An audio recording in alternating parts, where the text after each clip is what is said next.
Hello friends, आज अपने इस ट्यूटोरियल में हम डिफ़ॉल्ट कंस्ट्रक्टर्स के बारे में जानेंगे। डिफ़ॉल्ट कंस्ट्रक्टर क्या होता है? ऐसा कंस्ट्रक्टर जिसमें कोई भी पैरामीटर्स नहीं होते उसे हम डिफ़ॉल्ट कंस्ट्रक्टर कहते हैं। कंस्ट्रक्टर का काम, जैसे कि मैंने आपको लास्ट ट्यूटोरियल में बताया, कि हमारे ऑब्जेक्ट को इनिशियलाइज करना होता है और कंस्ट्रक्टर का नाम क्लास के नाम के जैसा ही होता है। कंस्ट्रक्टर का कोई भी रिटर्न टाइप नहीं होता। तो हम यहाँ देखा, हमने लिखा क्लास स्पेस, क्लास का नाम लिखा लाइन। यहाँ हमने पब्लिक दो मेंबर फंक्शंस को डिक्लेयर किया है, वॉइड सेट लेंथ, और उसमें पैरामीटर पास किया है डबल टाइप का, स्पेस लेंथ, और पैरेंथेसिस क्लोज कर दिए हैं, then semicolon, double space get length, और उसमें पैरामीटर कोई भी पास नहीं किया है, वॉइड, देन सेमीकोलन। अब हमने यहाँ पर एक और फंक्शन बनाया है। आप देख रहे हैं कि यहाँ पे पैरेंथेसिस लगे हैं, तो इट मीन्स ये एक फंक्शन है। इसका नाम जो है वो क्लास की नेम की तरह है, तो ये एक स्पेशल टाइप का फंक्शन है जिसे हम कंस्ट्रक्टर कहेंगे। आप देख रहे हैं यहाँ पे हमने कोई भी पैरामीटर पास नहीं किया है, दैट मीन्स ये एक डिफॉल्ट कंस्ट्रक्टर है। और कंस्ट्रक्टर का कोई भी रिटर्न टाइप नहीं होता, क्योंकि कंस्ट्रक्टर किसी भी टाइप की वैल्यू रिटर्न नहीं करता।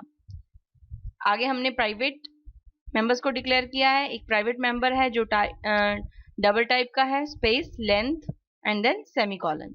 फिर हमने क्लास की बॉडी को क्लोज कर दिया है। अब हमने क्लास के बाहर इन दोनों मेंबर फंक्शंस को डिक्लेयर किया है। सबसे पहले इन दोनों मेंबर फंक्शंस की हम डेफिनेशन देखेंगे। सबसे पहले हमने लिखा डबल, यानी कि रिटर्न टाइप स्पेस क्लास का नाम, line, scope resolution operator, get length और वॉइड। गेट लेंथ की हेल्प से हम लेंथ की वैल्यू को रिटर्न करवा रहे हैं, रिटर्न लेंथ, देन सेमीकोलन, और इसे क्लोज कर दिया। अब हमने यहाँ पर सेट लेंथ को डिफाइन किया है, वॉइड स्पेस क्लास का नाम line, scope resolution operator, set length, और इसमें एज अ पैरामीटर हमने दिया है डबल स्पेस लेंथ।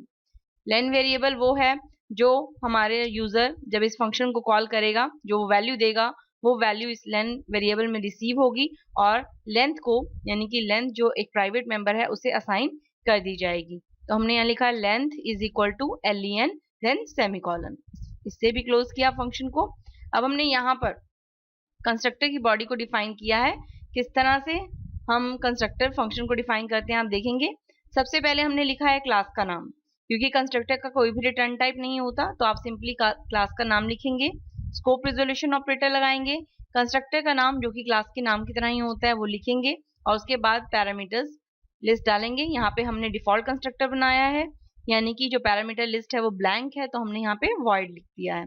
अब हमने कंस्ट्रक्टर लाइन में एक मैसेज प्रिंट करवाया है, cout object is being created and del. फिर हमने इसे क्लोज कर दिया है। जैसे ही इस क्लास का ऑब्जेक्ट हम बनाएंगे, तो ऑब्जेक्ट जो है ये वैल्यू, यानी कि ये जो मैसेज है वो प्रिंट हो जाएगा, ऑब्जेक्ट इज बीइंग क्रिएटेड, यानी सबसे पहले ऑब्जेक्ट बनते ही ये लाइन स्क्रीन पर प्रिंट हो जाएगी। अब हम मेन की तरफ आते हैं। हमने लिखा है इंट मेन। यहाँ हमने लाइन क्लास का नाम लिखा है और उस क्लास का एक ऑब्जेक्ट बनाया है लाइन। जैसे ये ऑब्जेक्ट क्रिएट होगा, ये हमारे ऑब्जेक्ट को इनिशियलाइज करेगा, यानी कि यहाँ पर जाएगा, कंस्ट्रक्टर कॉल हो जाएगा। कंस्ट्रक्टर कॉल होते ही ये लाइन जो है वो स्क्रीन पर प्रिंट हो जाएगी। अब आप यहाँ सोच रहे होंगे कि इस कंस्ट्रक्टर का क्या यूज है, बट आपको आगे जाके हमारे नेक्स्ट ट्यूटोरियल में पैरामीटर्स कंस्ट्रक्टर में ये बात और भी क्लियर हो जाएगी कि कंस्ट्रक्टर का काम क्या होता है, जो वेरिएबल्स होते हैं उनकी वैल्यू को इनिशियलाइज करना। तो यहाँ पर हमने डिफॉल्ट कंस्ट्रक्टर का यूज किया है। डिफॉल्ट कंस्ट्रक्टर में कोई भी पैरामीटर्स नहीं होते, वो सिर्फ ऑब्जेक्ट को इनिशियलाइज करने का काम कर रहा है। तो जैसे ही यहाँ पे ऑब्जेक्ट बना, कंस्ट्रक्टर कॉल हो गया और उसने यहाँ पर इस लाइन को प्रिंट कर दिया। आगे हमने line object dot set length, और यहाँ पे वैल्यू पास की है 6.0, और cout length of line. Print करने के लिए हमने गेट लेंथ को कॉल किया, यानी कि वैल्यू लेंथ की रिटर्न करवाने के लिए हमने गेट लेंथ को कॉल किया है। तो हमने लिखा लाइन डॉट गेट लेंथ और कॉल कर लिया फंक्शन को, then endl get ch and return 0। तो इस प्रोग्राम में हमने आपको सिर्फ डिफॉल्ट कंस्ट्रक्टर के बारे में बताया कि डिफॉल्ट कंस्ट्रक्टर जो है वो, उसमें कोई भी पैरामीटर्स नहीं होते, उसका रिटर्न टाइप भी नहीं होता, और नाम जो है वो क्लास के नाम की तरह ही होता है। अब हम इस प्रोग्राम को कंट्रोल S से सेव कर लेते हैं और F9 से इसे कंपाइल करते हैं। कंपाइल करने के बाद आप इसे F10 से रन करेंगे।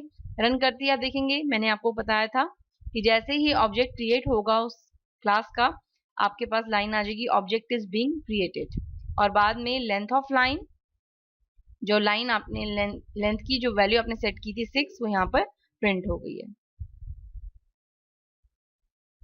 इस ट्यूटोरियल में हमने डिफॉल्ट कंस्ट्रक्टर के बारे में जाना। अब हम नेक्स्ट ट्यूटोरियल में देखेंगे किस तरह से हम कंस्ट्रक्टर्स में वैल्यू देकर जो वेरिएबल्स हैं उन्हें इनिशियलाइज कर सकते हैं, यानी कि ऑब्जेक्ट्स के जो वेरिएबल हैं उन्हें इनिशियलाइज कैसे करते हैं with the help of parameterised constructor. मिलते हैं अपने नेक्स्ट ट्यूटोरियल में। Till then bye, thank you.